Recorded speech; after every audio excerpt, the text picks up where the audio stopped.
میں نے کہا اس طرح نہیں ہے، دعا میں آپ کو ہلنے کا حق نہیں ہے. دعا کس سے مانگ رہے؟ احکم الحاکمین، وہ تیرے جیسے تھوڑا ہی ہے، اس جیسے تو کوئی بھی نہیں. لیس کمثلہ شیء.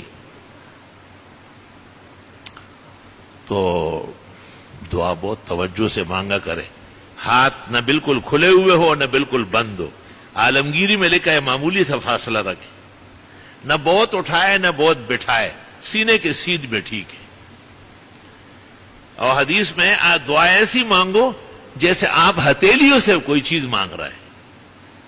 دعا میں ادھر ادھر دیکھنا، اوپر نیچے سر اٹھانا بد نصیبی ہے، دعا سے محرومی. دعا کو اللہم صلی سے شروع کرنا نبی نے منع کیا ہے، خلاف سنت اور دعا مردود ہونے کی علامت ہے. جس آدمی نے اللہم صلی سے شروع کیا، آپ نے کہا عجلتا، عجلت کر رہے ہو. دوسری حدیث میں ہے کہ متعجل کی دعا قبول نہیں ہوتی. فرمایا اذا دعوت فاحمد ربک، جب بھی دعا مانگو پہلے الحمدللہ پڑھو. ثم صلی علی نبیک، دوسرے درجے میں پیغمبر پر درود بھیجو. ثم صل تو پھر مانگ ملے گا. آپ اندازہ لگائے، یعنی دعاؤں کے آداب بھی بڑے بڑوں کو یاد نہیں ہے.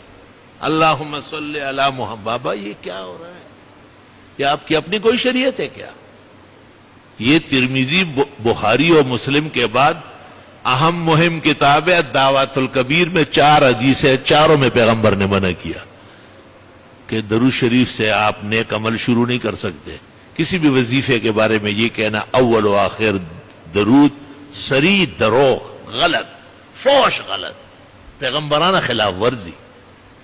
اول الحمدللہ، سبحان اللہ، التحیات للہ، اللہ اکبر. کوئی بھی کلمہ مدح الہی پر دلالت ہو وہ حکم الحمدللہ میں. شکر کرو کہ مرنے سے پہلے پتہ چلا، ورنہ لحد میں اتر جاتے ہو منکر نگی ڈنڈے سوٹے دکھاتے کہ آج تک تو نے انسانوں والی دعا بھی نہیں مانگی. ترمذی شریف جلد اول جہاں کتاب الصلاۃ پوری ہو رہی، امام ترمذی کہتے ہیں باب الثناء علی اللہ، پہلے اللہ کی حمد و ثنا، ثم الصلاۃ علی النبی، پھر درود، ثم الدعاء. اب مانگو جو مانگنا ہو. اللہ تعالی